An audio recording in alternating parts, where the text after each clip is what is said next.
Welcome, ladies and gentlemen, to another exciting episode of These Are Candles That Are Still Wrapped Up in Paper.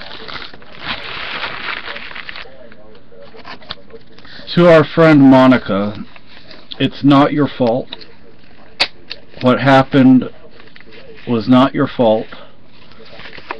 That picture of you, you look like a very attractive young lady. I think you can find a real man out there. I also wanted to say that I called the nursing home tonight. Alzheimer sucks. She seems to be doing okay. She walks up and down the halls. And she's moving constantly. She walks a lot.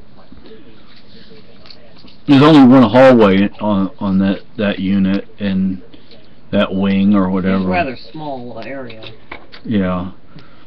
And we're gonna buy a pair of shoes and send them down to her. House slippers. Yeah, house slippers. Something was that doesn't slip. The guy I talked to, I guess he's a charge nurse. He said it was real nice. He said when she does walk, she holds on to the railing, so that's new, or relatively new.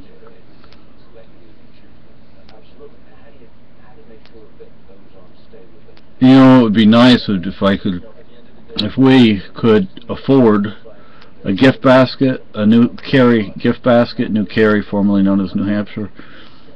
We could afford a gift basket, and I've looked, it's not like I haven't looked, and send it to that unit for the staff mainly. I mean, I don't think the residents would mean anything.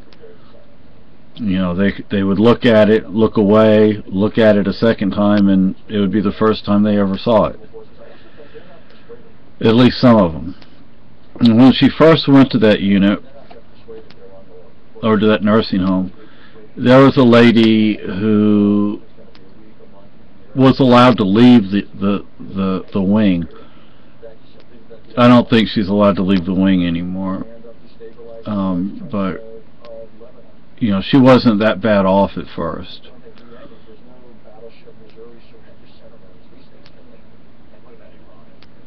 Alzheimer sucks. Well, I found out about people in the Alzheimer's unit, they don't usually get to go to the social activities, like if they have a church and they have a service, they don't usually get to go to things like that.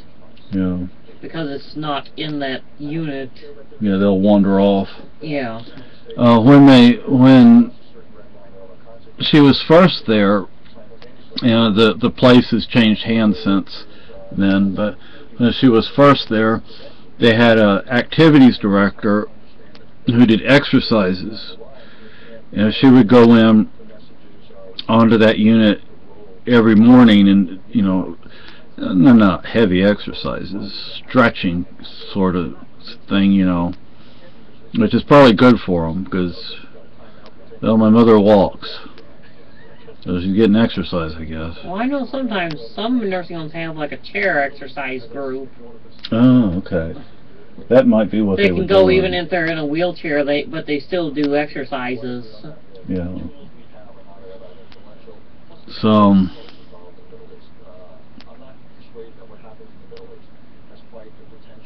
I don't know. You know, to be honest with you, I wish she would die.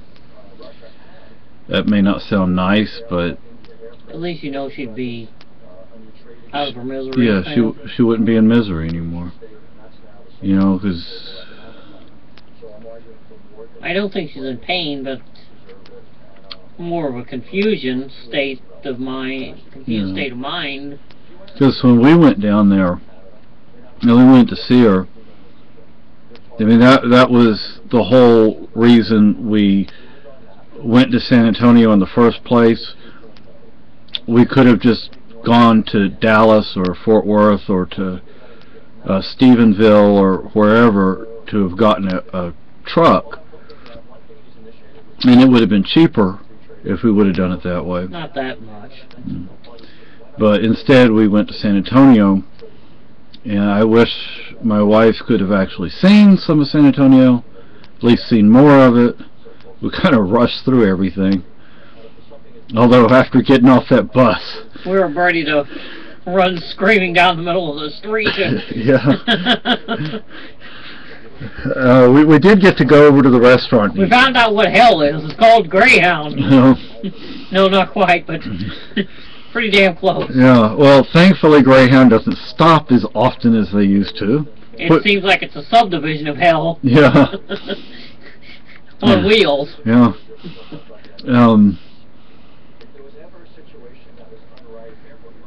Anyway, and they have this guy on. He's on. I almost wish they did stop a little more. Really? Well, I mean, because sometimes it was like, oh my God, you're about to climb up the wall. Yeah. And I remember back in the late 70s when I first started. Well, it wasn't Greyhound that I took; it was Trailways. But they were bought out by Greyhound, and oh my gosh, the little towns they would stop in. Well, I think they have express routes and they have non-express routes. Yeah. Because I know in that one part of New York we were stopping like... Oh, yeah. We were going through up and down and around and down and... That wasn't a straight through, through the hill and dale. And yeah. we got off onto some little charter company's buses, which were much more comfortable than Greyhounds. We were more than willing to stay on those for the rest of the trip. Yeah. They shouldn't have done that to us. We're lucky they got us back. Peter Pan. It was Peter Pan buses. Yeah. Anyway, so... And they have this guy on the TV, and he's talking about what happened in Egypt, and he's ignoring certain facts. What happened in Egypt... No, it's just I put on PBS, and... Oh, just... It's a PBS program. Refuting what he's saying, yes. though. He, what happened in Egypt was, to a large extent, because the police were corrupt, and they were beating people, they were bribing people, or demanding bribes. They were taking people's livelihoods away from them, and people just got sick and tired of it. And there's two sides to every story. Yeah, and I mean, and so anyway, so Alzheimer sucks. I can't say that enough. And Lucky feels. I mean, he misses his mama. And last time I took him to see her, neither one of them, there was no connection. The two times I took him to see her, there was no connection. It's like... He probably forgot who she is. I don't know, the way he looks at certain people. Well... And, maybe to a certain extent he forgot. And I feel bad that my mother couldn't go back home at least once. And the one nursing home she was at, oh my gosh, they assaulted her. She had bruises on her face, on her torso. And yes, I filed a complaint and nothing was done about it. Wonderful government. But one thing I don't want to happen is for her to fall and break her hip. I know a lot of elderly people die after that. Yeah, that's bad. rough. Yeah, because then you would add the physical as well as what she already has is the mental. What I was going to say is when we went down there and we saw her, we both walked up to her. She was at the other end of the hall, sitting down. And we both walked up to her, and we both leaned down and were talking to her, and I told her who I was. I don't know if I told her who you were or you said something. Well, something happened like that. And she was like, oh, hi, or whatever, your beard. And it wasn't as long as it is now. It was over a year ago. Well, over a year or a year? Yeah. About a year. Almost a year. Almost a year.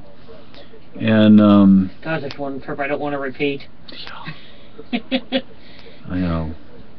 And, when we were leaving, they were taking her to her room, and she says, "Oh, that's my husband." So I'm like, I wasn't going to stand there and correct her.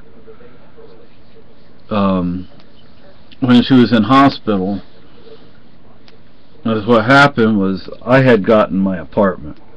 I mean, my apartment burned down, and I had no place to go. I didn't know my mother was sick. I go and stay with her, and I realized something was wrong. I just didn't know what it was. I'm not a doctor. I tried to get her help, tried to get her to go to the doctor. Although I eventually found out that that wouldn't have made any difference, because the lady from Adult Protective Services took her to the doctor, and the doctor said, "Oh, there's nothing wrong with her." And one thing that my mother did was blame me again all my freaking life. You know, but because I got into an argument with her. I was like, you know, I'm sick and tired of this. She was telling me, "Well, I told you to do this, I told you to do that." I'm like, "Mom, you did not do that." "Oh, yes, I did." And that, and just the way she was treating me, I just, it was just, and I got mad, and I said some mean, nasty things to her. But everybody has emotions. Yeah, I mean, what was I going to do? And so she kicked me out of the house. I wound up homeless. I wound up sleeping in a field. And I did that. The one night, you know, and not just the first night, the second night as well, it happened to rain. All summer, no rain, and here it is. And so I wound up conning my way into the hospital because I didn't want to be on the streets. And so I was in the hospital for about a week, maybe a little more. And well, at least you had a bed. Yeah, and the food was good. I was at Methodist, so that was good. Well, they sent me to Methodist Metropolitan, I believe, so that was good. Although Methodist specialty is better, but it doesn't really matter. And met this guy. He had been burned. He had been cleaning off a oil tank, sweeping it off, and boom, his whole body was burned. He's a great guy, though. Anyway, so, you know, after the hospital, man, what was I going to do? I went back to her house. Not initially. Initially, they sent me to they hooked me up with a boarding home. And I got there, I'm like, you know what, if I go here, if I stay here, one, I'm not going to like it, I already know that. Number two,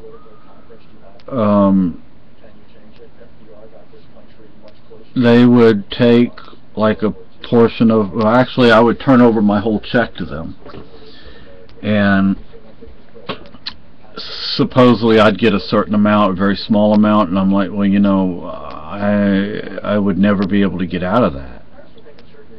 You know, I mean, it would take years if I could get out of it. I'd be saving like $5 a month.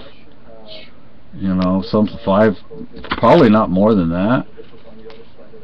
You know, and when you turn your check over to somebody, if you want to get it back, you basically have to have a doctor say, yes, you can handle your own money. So I wasn't going to go through that, and I just took the risk, took up what little stuff I had, went back to her house, and she didn't remember anything. But the lady from Adult Protective Services came by, and, no, actually, I called her, I called the lady from Adult Protective Services while I was in hospital, and she said, you better not go back over there, or something like that. Yeah, my mother blamed me. So she remembered something from the night before. She didn't, that's as long as she remembered it. She told the lady from Adult Protective Services it was me. I'm the one responsible for everything. You made your choices, woman. Not me. I didn't make your choices for you. Anyway, so I went back to her house, and I don't think I was over there more than maybe a month, maybe not even that long, and I got this apartment. I mean, it wasn't a good apartment, it wasn't good management, it was horrible, but it was better than a field. What? Better than a field. Yeah, better than a field. And I'm like, I kind of regretted moving in there afterward, but initially it wasn't too bad. And if management would have been better, and if they would have actually have been doing the things they said they were doing, it would have been a good place. That place could actually be, they probably should tear it down, but you know, I mean, if you got the right management in there, from that perspective, it could be a good place, but it's so old. At various times it hasn't been taken care of, it's roach infested. Because of that, it just needs to be torn down. And once you get roaches, you've got problems. Yeah, and I would fog my apartment every month. And it didn't make a difference. You know, it just, anyway, and so I got that apartment, and then at first I'm like, you know, well, she's out of my life, I'm never going to have anything to do with her ever again. You know, she's messed with me and my life too much, that's it. Well, you know, I actually started feeling bad because I knew something was wrong. So I went over there, and there was no power, there was no water. Lucky was there, no food, no water. Had been there, it turns out, for a week without food or water. So I go and I talk to the neighbor, not the neighbor we talked to, but the neighbor that next door to her house. You know, the neighbor I left that little thing on her door, and she told me that she called the ambulance because my mother was out in the yard or something, screaming or something, lying on the ground, and I'm like, okay, now what? You know, I saw a motorcycle cop on my way back to my apartment, and I was like, where should I check? You know, if you know, under certain circumstances. He said University Hospital. So I phoned University Hospital. She was there. I went in. They're like, oh, we've been trying to get in touch with you. Oh, really? Well, you can use whitepages.com or anywho.com, and they didn't do that. Not like I was trying to hide, but anyway. So I found out at that point she had Alzheimer's. And all the stuff that I had been going through up to that point, you know, everything's happening within a few months of each other, you know. First I have the fire, then I find out what's wrong with her.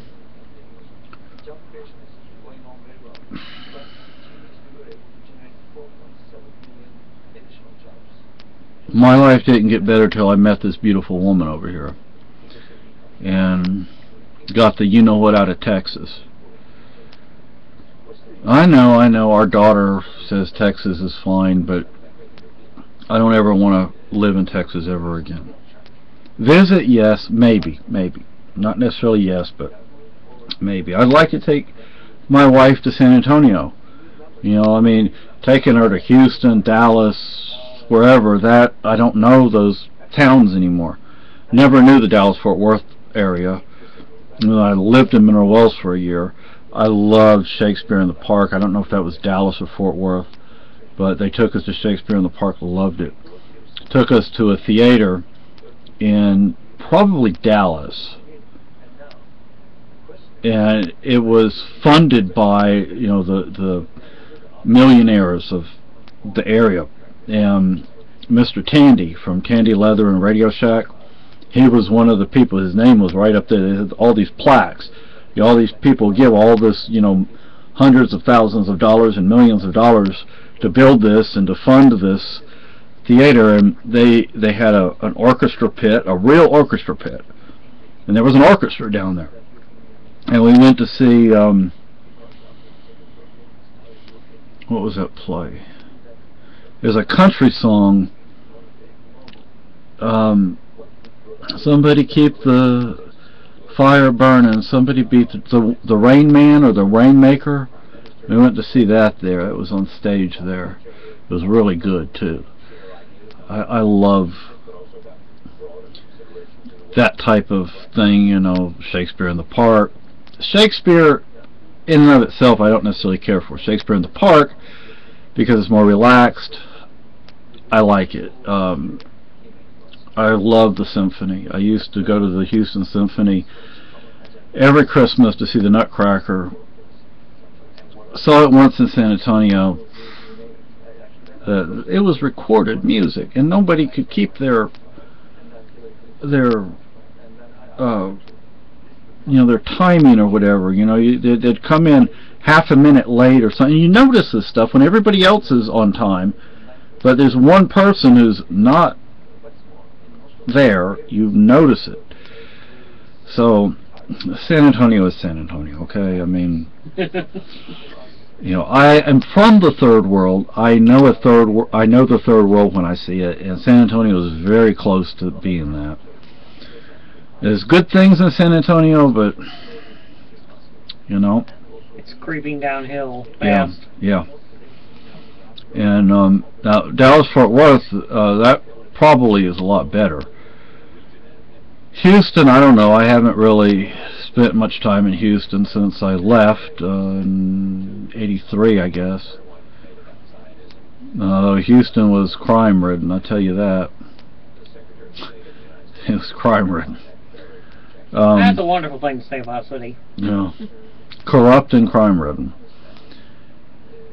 But like I said, you know, I was in Mineral Wells for a year, and we went into Dallas, Fort Worth a lot. Arlington, Dallas, Fort Worth, that whole area, the Metroplex. We went to the State Fair once, which I didn't think it was much of anything. There are a lot of museums though in that area. Really like the museums. Really like that whole part of Texas. That's my favorite part of Texas. Believe it or not, that's my favorite part of Texas. The only thing I miss about Texas is the food in San Antonio. That's it. Well, one thing I was glad that we didn't wind up with a deer as a hood ornament when we were driving through the hill country. Yeah. That thankfully they just raised their head up and looked at us like, "What are you doing?" Yeah. No one decided to bolt out in front of the truck. Now, deer on both sides of the road. I wanted to show her Enchanted Rock, but it was dark. You couldn't see anything. I used to rock climb Enchanted Rock. Wish I could still do stuff like that. I could probably still backpack, but... Well, we've got a mountain up here we can climb. Yeah, it takes... Get ourselves put together, finally. Yeah, it takes 2 to 4 hours to climb Mount Nadnock, depending on the trail. And then at least that much time coming down. I think we must have tried the Mountain Goat Trail that one time we went up. Yeah, I don't think we got very far. Well, it wasn't a very... You said you weren't even able to find it on a map, that trail. Mm-hmm. So we must have took the hard one. Yeah. And anyway, so... I wish my uncle would go ahead and send us that $500. Just send it. Please. I mean, we could really use it right now because we both need glasses and we need eye exams, and we have to go all the way into Massachusetts to get the eye exams. And the eye exams are $80 each. Yeah. So even if we both get our eye exams, then we're both going to have to wait a month before we get glasses. Which is, I guess that'll be fine. I mean, but we need them. You need it desperately. Yeah. Our daughter writes a letter to us. I can't read the letter. You know, even with this, even if I put this on, the most I can do is like read a form, like I was filling out a form. Well, but it's in print, and it's not itty bitty. I mean, it's still not big, but anyway. So I don't think I have anything else to say. This video is almost 26 minutes long. Wow. So I think I shall end it for now. Goodbye.